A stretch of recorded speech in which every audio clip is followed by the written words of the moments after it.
Dustin, good morning. Thank you so much for being with us. I know you're swamped right now, so we appreciate the time.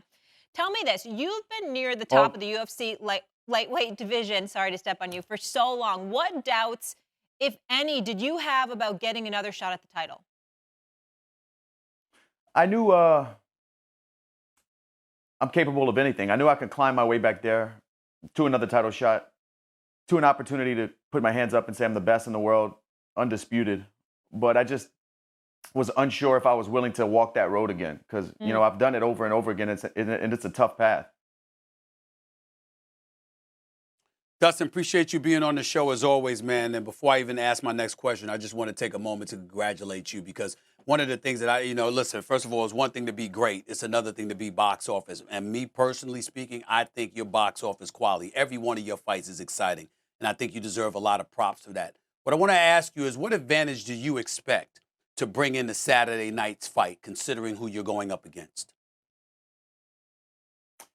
Experience, willingness to put myself in harm's way to finish this thing, a grit that I'm not sure he's fought yet. There's a lot of things that I bring that are intangibles or like you can't teach. You're born with things that I believe in myself about.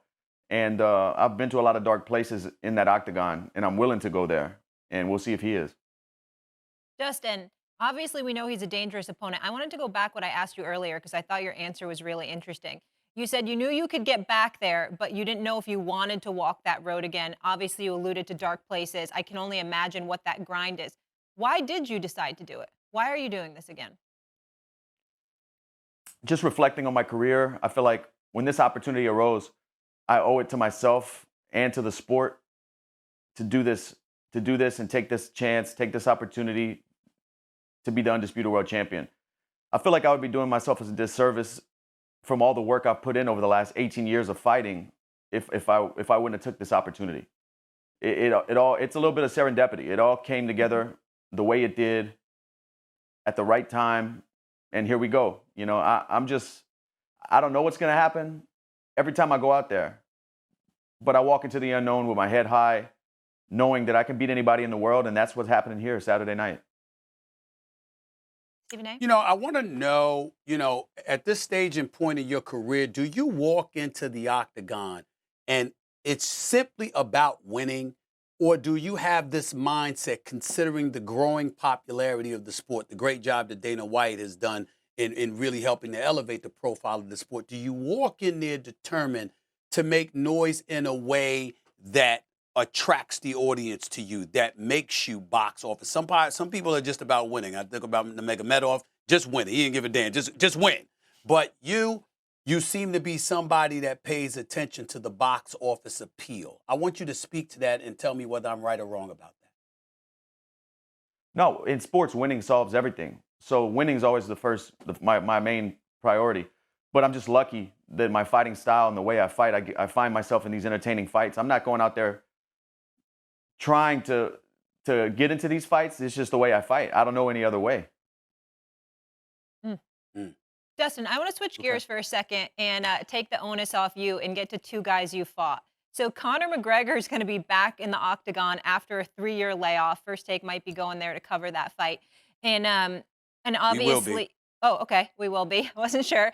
And taking on Michael Chandler, you fought them both. What do you expect to see from the two of them during that return fight? Because that's a huge deal, a 3-year layoff, and then to get back into the octagon. Yeah, both of those guys' last fight was me, and even Chandler has a little bit of a layoff between when we fought. And from my experience and being in there with him and just knowing the sport, if Connor is anywhere similar to where he was before the injury, with his timing, with his accuracy, the stylistic matchup with Michael Chandler, I think he clips him. Chandler covers too much distance, not properly, not the best footwork, lunging in with shots, and that's how you get countered. That's how if Connor's the matador and has the same timing and pop that he had before the injury, Connor's going to stop this guy. Mm. You've been around for a while, Dustin, and you've accomplished great things, and I anticipate you accomplishing even more. But I'd like to know, when we talk about a Conor McGregor, Michael Chandler, that kind of fight or whatever, do you feel even at this stage and point, that is something the UFC needs? Or do you think those guys need the UFC? How do you view that?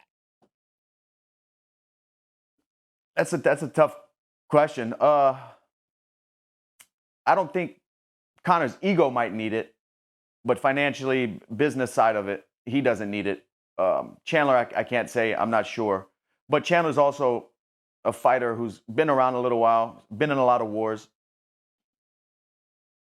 I don't know. I'm not counting the man's pocket, but I'm not sure if he's ever been in a position to make this kind of life-changing money that he's about to be when he fights Conor McGregor. So he might need this more than Conor does. And, you know, Conor's still, with this layoff, the biggest name in the sport. Every headline when he's coming back for a fight, every news article, it's an event. It's not just a fight. It's a spectacle. The whole world is going to watch. So Chandler can really boost his star power. Anything he's attached to, business-wise, athletics-wise, it's going to grow from this. So you go out there and beat a guy like that, it's life-changing. Yeah. Last question. How does that make y'all feel? Yes, how does that make y'all feel as fighters? I mean, you out there, you're active, you're winning fights, you're in big fights, whatever. How does it make you guys feel, because we don't know, to see a guy that's been out of the sport for so long still be the number one attraction ahead of so many other guys? How does that make y'all as a fighter feel?